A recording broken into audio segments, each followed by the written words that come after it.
بسم الله الرحمن الرحيم نحمده ونصلي على رسوله الكريم صلى الله عليه وسلم وقال النبي صلى الله عليه وسلم لم تظهر الفاحشة في قوم قط حتى يعلنوا بها إلا فشى فيهم الطاعون والأوجاع التي لم تكن مضت في أسلافهم الذين مضوا أو كما قال عليه الصلاة والسلام. À travers les textes prophétiques, les textes, les hadiths de Nabi sallallahu alayhi wa sallam, que les maladies ne se répandront pas, ou que la peste ne sera pas répandue, tant qu'il n'y a pas donc cette chose qu'on appelle al-fahisha en arabe, qu'on traduit par l'immoralité. Donc l'immoralité n'apparaît jamais chez un peuple à un point tel qu'il la commet ouvertement. Illa fasha fihim at-ta'un. Donc les fléaux, donc la peste, wal awja'u allati lam takun madat fi aslafihim. Et des maladies qu'on n'a jamais connues, des maladies que nos ancêtres n'ont jamais entendues, n'ont jamais connues. Donc ces maladies se répandront parmi eux. Donc à travers ce hadith de Nabi sallallahu alayhi wa sallam, c'est très clair. C'est très très clair de comprendre d'où vient le problème, d'où viennent ces épreuves. Et surtout aujourd'hui cette maladie. Le monde aujourd'hui cherche des vaccins pour résoudre le problème. Il n'y a pas de problème de trouver donc des remèdes, des médicaments. Mais est-ce que cela résoudra le problème? La racine du problème. Ça peut traiter les symptômes, mais pas la cause du problème. Un exemple, un malade, il se rend chez le docteur. Il a de la fièvre. Le docteur lui fait une piqûre, lui donne donc un médicament. Donc c'est juste pour diminuer la température. Le docteur il est très bien, donc il sait très bien, il est conscient que quelle est la raison de cette fièvre. Donc là il a fait seulement diminuer la température, mais il doit chercher la raison, la cause de cette fièvre. Et la solution à ce problème, Nabi sallallahu alayhi wa sallam nous a donné déjà les détails, donc les réponses. Nabi sallallahu alayhi wa sallam nous dit très clairement que des maladies que personne auparavant, nos grands-parents, nos grands-grands-parents, ils n'ont jamais entendu de telles maladies. De telles maladies vont se répandre sur ce monde à cause de l'immoralité. Aujourd'hui, on a nommé Covid-19. Qui a entendu cette maladie, le coronavirus? Jamais entendu parler.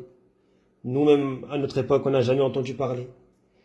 Et pas que le Covid-19, il y a d'autres maladies nouvelles, il y a tout le temps des nouvelles maladies que jamais on n'a entendu parler. Le cancer, le sida, est-ce qu'avant on avait entendu parler? Jamais. Et la racine de toutes ces maladies, c'est al-fahisha, l'immoralité. Et je dois penser, je dois méditer, est-ce que moi-même je ne suis pas tombé dans cette immoralité? Regardons nos habits, comment je m'habille aujourd'hui, comment je m'habille devant ma famille, devant mes enfants, mes parents, comment je m'habille à l'intérieur, à l'extérieur de chez moi. Aujourd'hui quand on voit nos enfants, comment ils s'habillent, des habits serrés, les jeans serrés, les vêtements troués, ce que je regarde, comment je parle, le langage des musulmans, des musulmanes aujourd'hui, comment je me mélange avec les gens, aujourd'hui, comme on dit, cette interaction, cette mu'asharat, j'interagis, de quelle façon, la mixité. Aujourd'hui, les gens disent que non, ce n'est pas un problème.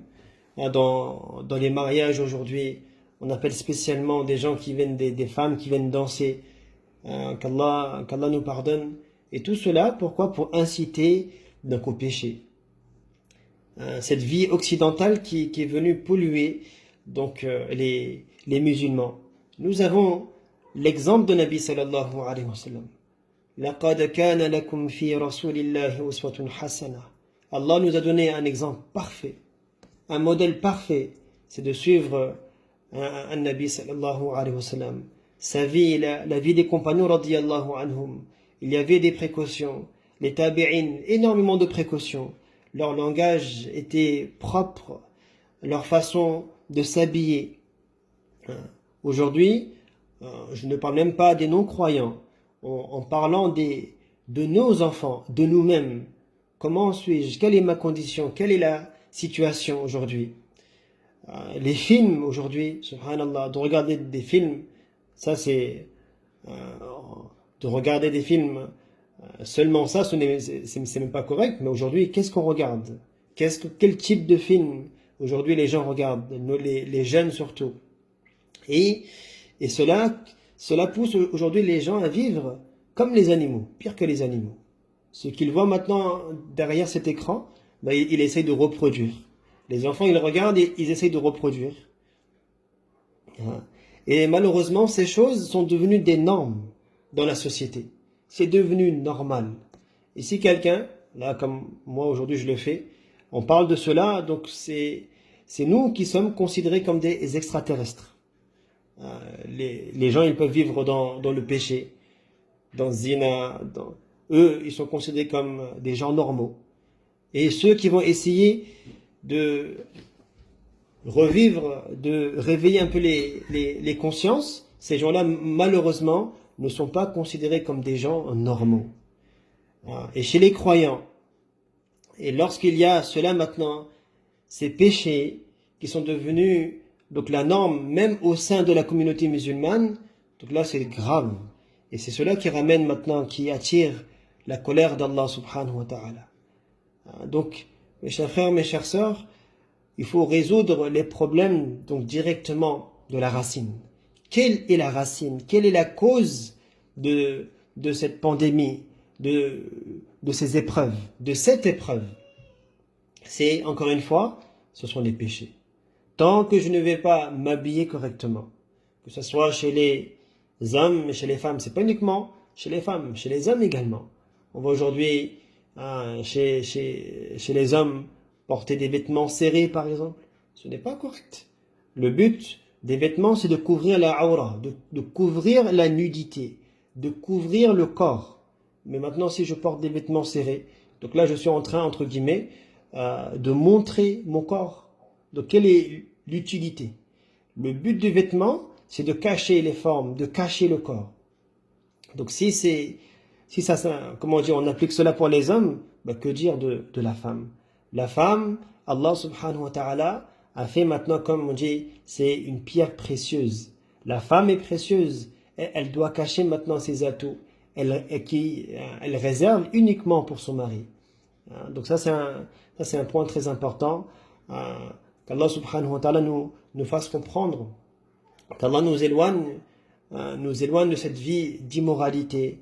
Aujourd'hui, zina, la fornication, l'adultère est devenu donc la norme de la société. Internet, les réseaux sociaux, on parle que de ça. Les jeunes ne regardent que ça. C'est que ça. Donc tant qu'il n'y a pas l'effort de la réformation, tant qu'on ne va pas se réformer, il n'y aura pas de changement. Ça sera de pire en pire. Il y aura d'autres épreuves qui vont arriver. C'est vrai, aujourd'hui, on peut rechercher le vaccin. Inch'Allah ta'ala, ils peuvent faire cet effort, il n'y a aucun problème. Mais cela ne va jamais résoudre donc la cause du problème.